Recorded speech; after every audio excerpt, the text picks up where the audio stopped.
Ma'am आपके हिसाब से मतलब कौन से एज ग्रुप से हमें ये डायबिटिक स्क्रीनिंग करनी चाहिए ताकि उसके कॉम्प्लिकेशंस नहीं आए, नहीं तो जल्दी ट्रीटमेंट स्टार्ट कर पाए? हाँ एग्जैक्टली ये क्वेश्चन सबसे इम्पॉर्टेंट है, क्योंकि आजकल हम देखते हैं, हम टाइप 2 मधुमेह को पहले कहते थे कि 40 में आने वाला मधुमेह या 85 में आने वाला, या ऐसे भी कहते थे कि मतलब जो एफ्लुएंट है, सब मतलब घर में अच्छा खा पी के मस्त है, उनको होता था।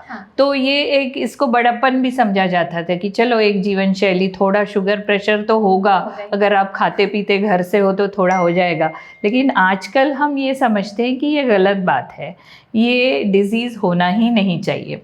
भले ही आप खाते पीते घर के हो या आप प्रॉस्पेरस हो घर में, फिर भी डिजीज़ तो नहीं होना चाहिए, क्योंकि इसके आगे जो इसके कॉम्प्लिकेशंस आते हैं वो बहुत ही संजीदा है, बहुत डिफ़िकल्ट है ट्रीट करने में।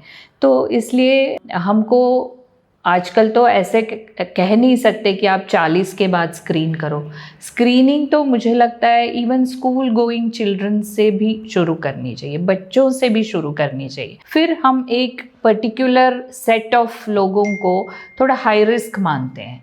हाई रिस्क मानने वाले लोग हैं जिनके घरों में या माता पिता को डायबिटीज़ है, या मदर के साइड में मामा वगैरह को डायबिटीज़ है, तो उनमें, या फिर लेडीज़ जिनमें गर्भावस्था में मधुमेह हुआ था, या फिर बच्चा हुआ है बहुत ओवरवेट बच्चा, 3.5 किलो से ऊपर वाला बच्चा पैदा हुआ है, ऐसी माँओं का, या फिर ओवरवेट लोगों का, या फिर जिनको हाई ब्लड प्रेशर या कोलेस्ट्रॉल की तकलीफ़ पहले से है उनको, या फिर ओबीज़ लोगों को, ओबीज़ यानी थोड़ा मोटापा जिनका है, स्पेशली ये पेट के इर्द गिर्द जो मोटापा है वो जिनमें है उनके लिए, या फिर कोई भी और जीवन शैली रोग जिनमें हैं उनका, सेडेंट्री लाइफस्टाइल या जो बैठ के काम करते हैं, जिनके दिन भर के अगर रूटीन आप लेंगे तो उसमें व्यायाम का नामो निशान नहीं है, ऐसे लोग, ज़्यादा स्ट्रेस वाले लोग। अब देखिए, अब ये इतना लंबा लिस्ट है कि प्रैक्टिकली जो भी इंडिविजुअल आप लोगे या कोई व्यक्ति आप लोगे तो डायबिटीज़ का रिस्क बढ़ा हुआ ही है। तो मुझे लगता है सब ने स्क्रीन करना चाहिए, सभी ने करना चाहिए। लेकिन ये जो हाई रिस्क पॉपुलेशन का लंबा लिस्ट मैंने बताया, उन्होंने तो ज़रूर करना चाहिए। मैम, तो डायबिटीज़ का क्या क्या लक्षण है? डायबिटीज़ फर्स्ट ऑफ ऑल तो मैं ये कहूँगी कि लक्षण आने तक हमने वेट ही नहीं करना चाहिए, हमने राह नहीं देखनी चाहिए कि लक्षण आए।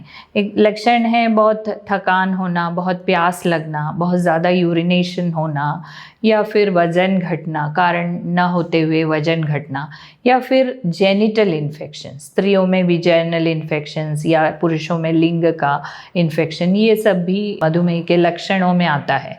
लेकिन मोस्टली अगर आप देखें तो इनिशियल सालों में, पहले कुछ सालों में इसके कोई लक्षण ना भी हो, ऐसा भी हो सकता है।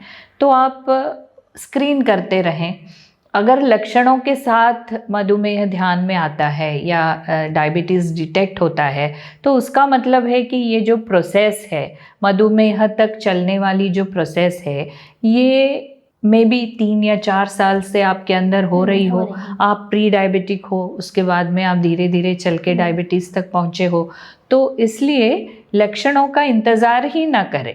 जीवन शैली लोगों का मेन प्रॉब्लम ही ये है कि उसमें लक्षण बहुत कम होते हैं। आप हाई ब्लड प्रेशर को लीजिए, आप हाई कोलेस्ट्रॉल को लीजिए, लक्षण नहीं होते हैं। अल्टीमेटली उससे जो मेन वाइटल ऑर्गन्स में जो खराबी होती है तब लक्षण आते हैं। तो इसलिए सभी में स्क्रीनिंग होना चाहिए। बट ये लक्षण डेफिनेटली, इनमें से एक भी लक्षण होगा, 1 या 2 लक्षण होंगे तो ज़रूर उसकी तरफ ध्यान देना चाहिए और डायबिटीज़ का चेकअप करना चाहिए। ओके।